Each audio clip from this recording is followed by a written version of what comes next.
runs a few businesses around town, so he's got a breadth of experience in different areas in starting things, but multiple industries. We're filming this. I'm starting a YouTube channel all about startups.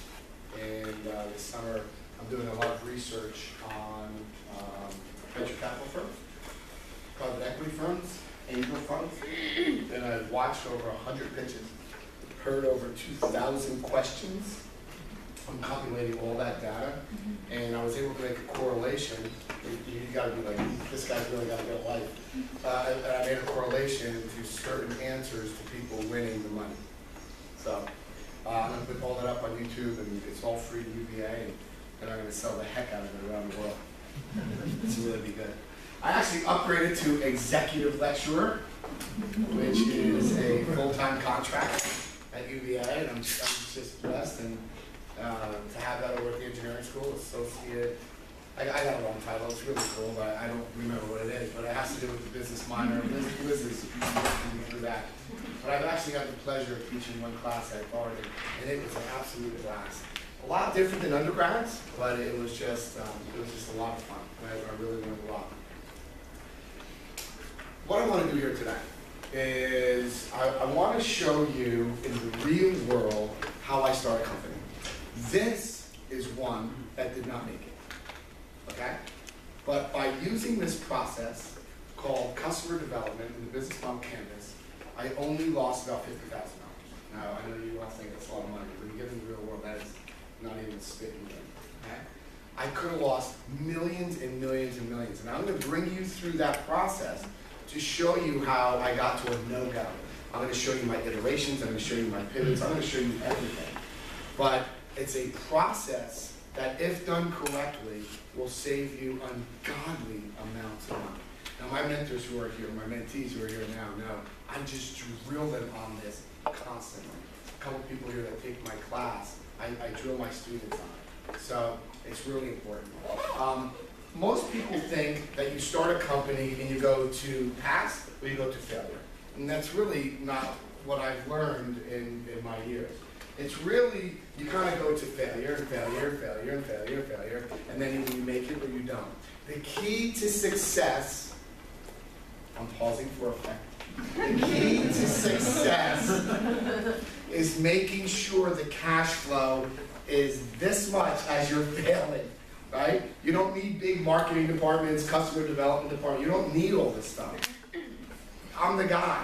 I'm best known for restaurants, but they're only 10% of my portfolio, right? But there's time that I'm back there like this, washing dishes. I mean, you got to be able to wear all the hats, okay?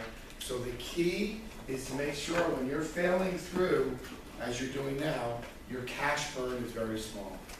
All right, does that make sense? I just got back from England. I'm followed a lot on LinkedIn by England, and people invite me over to look at new companies. So I did a big, look at 4 within a week. And these one ladies, and I am so impressed by them, God bless them.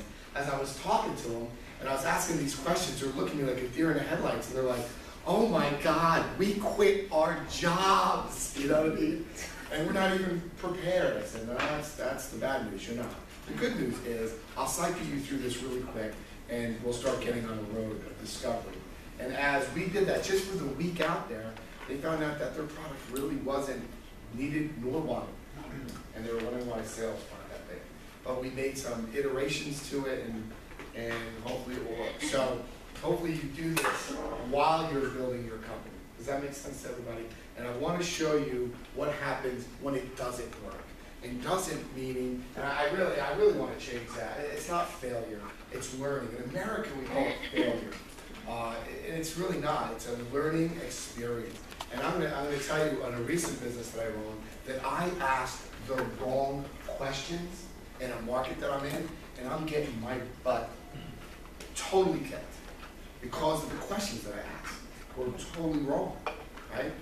And so this is the type of stuff that I want to show you how to do today to stop you from doing that. Does that make sense? How many people have studied web band? How many people have studied web band here?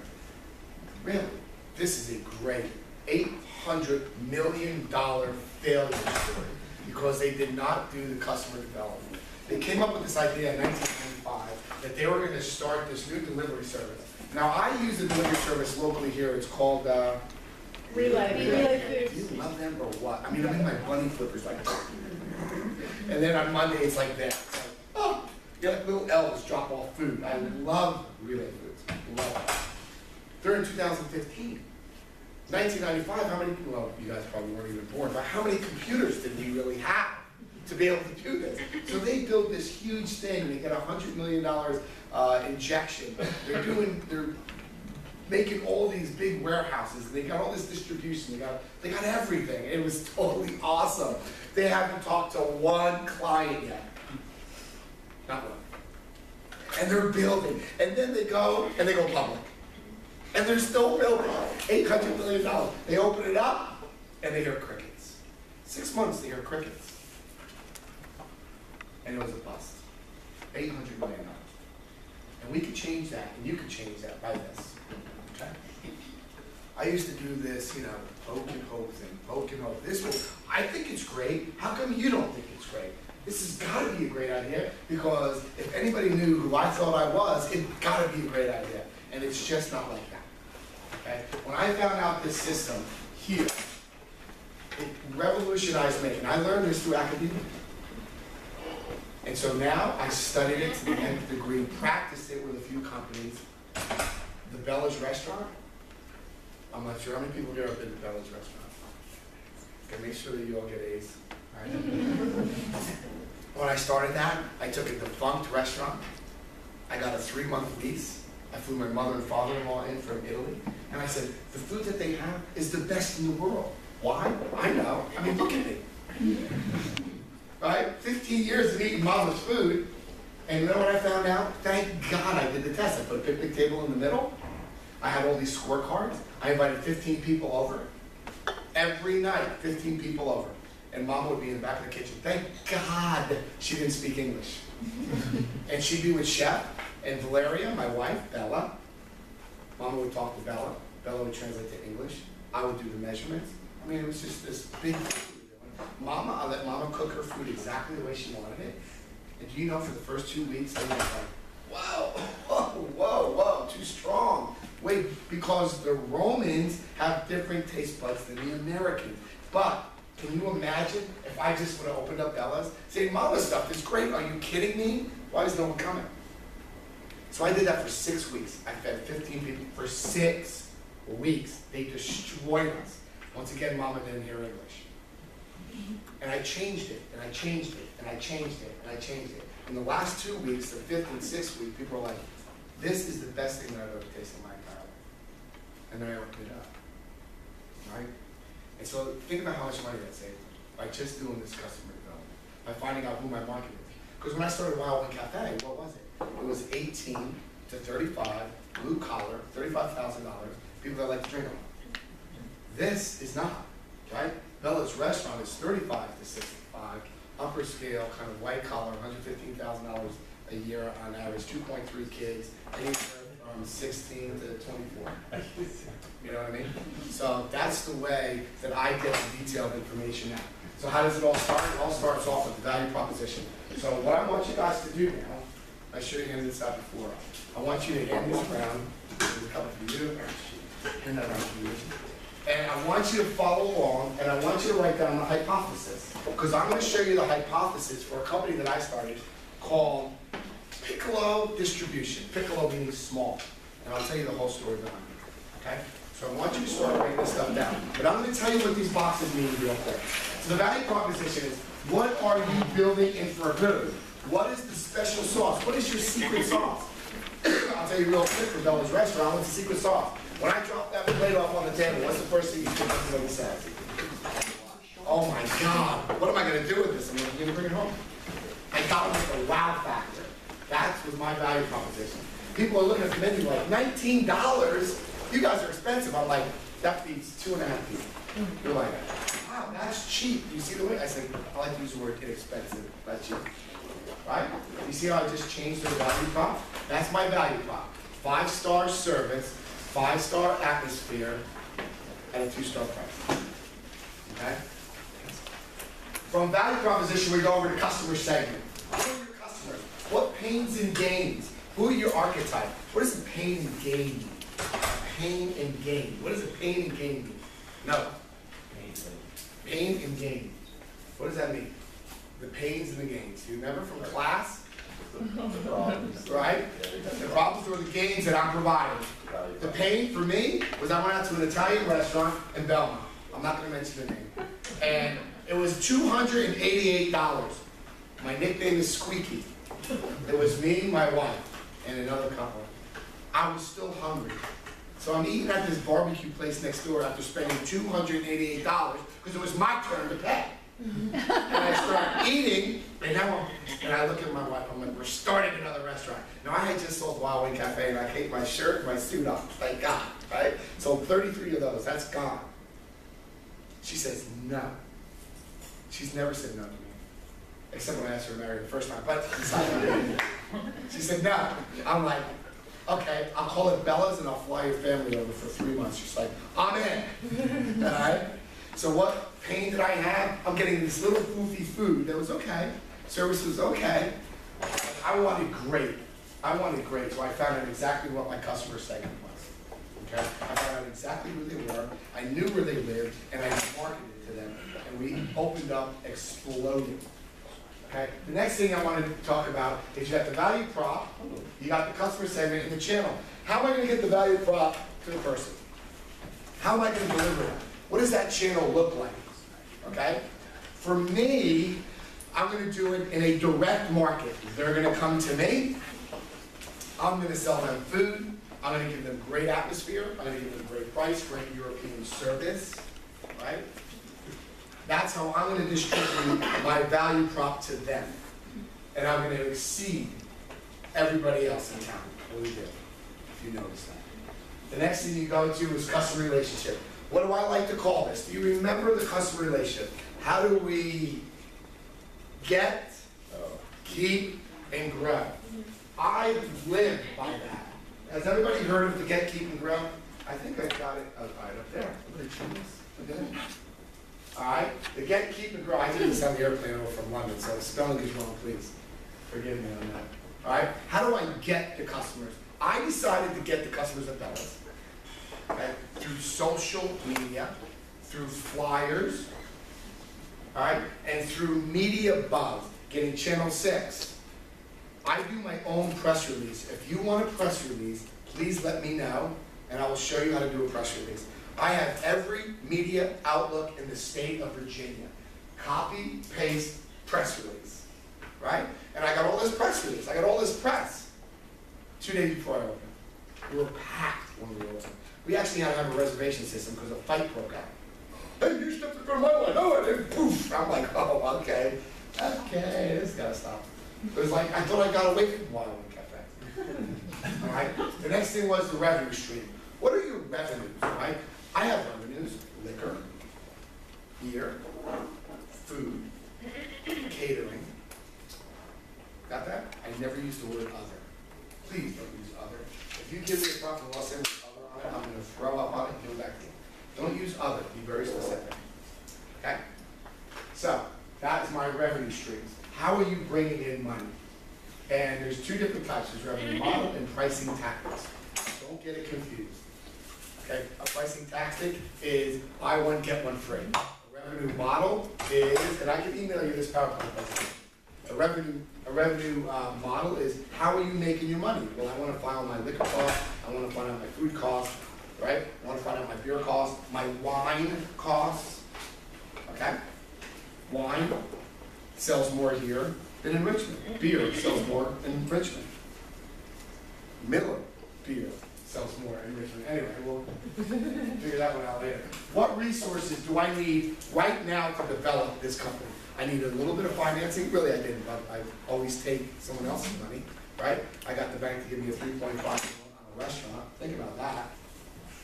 And so I took some of their money, and I put in my own money. So what resources do I need? I needed a building. I needed equipment. What do you need now? I can give you the spreadsheet that started Bella's Restaurant, There's 15 tabs at the bottom. It'll freak you out on how detailed it is, and it's all connected. And I'll share that with you if you wish. Just email me. I don't think any of you are going to start a restaurant, and if you do, good luck. Because you're way too bright for that. All right? My God, why do I keep doing this? Okay, activities. What are the action steps I need right now? When I started Bella's, I knew I was not going to run that thing on a day-to-day operation. What do? I walk around, I slap backs, I kiss babies, I visit with my friends who come and give me a visit. I give them free shots of limoncello that I smuggle in, that I bring in from Italy. Whoops. Okay, that's what I do. So I had to hire a management staff that I was able to monitor and that would take this like their life and give them a portion of the profits and the company. I've done so, and they're still there. I'm the only one that gives medical, dental, eye insurance, 1 week paid vacation, and a gym membership to all their employees. It cost me 6%, but I was able to quantify it cost me 12.5% on a turnover ratio for employees. So I'm saving them. Do you see this? This is all from studying here. Okay? The next step, who do I want to partner up with? I do not play well with others, so I decided to partner with nobody. Except with Cisco. I used Cisco a lot for Wild Wing. They had our 33 restaurants. And I partnered up with them. And I said, if I could build 5 of these, what kind of pricing schedule can you give me? They said, well, we can give you this at 1 store and we hit 2 stores. I said, no. I want the 5th store now. And they were like, what? I said, I told you that when I was at Wild Wing Cafe and we did it. I'm going to tell you this now. That's what I want. That's the pricing. You can negotiate anything. Do not be afraid to ask. What's the worst that they could say? Get used to it, especially if you're a guy asking girls on a date. And how much is it going to cost me to do this? My costs are very, very detailed. Okay? Do we understand how this works? Now, what we're going to do is we're going to go through this sheet together. I'm going to show you what my hypothesis was for piccolo distribution. So, I started Mama's Red Sauce. Guess what? I have another revenue line, and it's called Mama's Red Sauce. Nice job. Okay, so we got geniuses here. So it's we have Mama's Red Sauce, right? We got Mama's Red Sauce. I got into 42 Whole Foods, just like that. Mama loved us. Everybody loved us, right? I did taste testing. After taste testing, I had A, Mama's Red Sauce, B, whatever the other jar was. And I'd give you a free shot of limoncello, and you would take this, and you would fill out this long form. And you sit at my bar. 2,000 people I had. 2,000. I found out that Mama's Red Sauce on pastas, on chickens, on all that other stuff is phenomenal. Put it by itself, it's okay. I'm like, oh my God, thank God I didn't jar this stuff, right? So Mama's Red Sauce in the jar is actually very different. When I have a 98% win ratio, it's very different than what I put on your pasta and your chicken. Okay? So think about that. So what was that? You mean the actual product? Yeah, the actual product is different. And so what I wanted to do is I had to get 42 Whole Foods. But Charlottesville was only buying. And did you know, and people who are in here who have a distribution problem, who does? Who has a distribution problem with a liquid or a food? Anybody here today? Okay, what is your product? Hibiscus tea. I'm sorry? Hibiscus tea. Hibiscus. Yep. A tea. It's tea, yeah. Below 500 pounds, I learned, Whole Foods would not pick it up. I'd have to drive either to Winchester to drop off 1 case, right? Or what everyone's doing here in Charlottesville, and there's 38 small companies below 500 pounds. I'll show you how I learned that. They have to go to Washington, to Richmond, to Virginia Beach, and stock it themselves. And guess what happens when you lose shelf space? Done. Once it's empty. So they're sending their mother, their brother, their father. I'm like, oh my God, this is a nightmare. Oh wait, maybe I could start a company for this.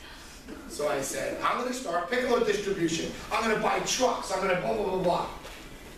That was my hypothesis. I hired this guy, a Harvard guy. It was in between jobs from Wall Street. Like, I'm over Wall Street, came here. He ate at Bella's. Bella's is the best networking ever. So I met him. I said, I got this really cool office. So why don't you come work with me and we'll start this big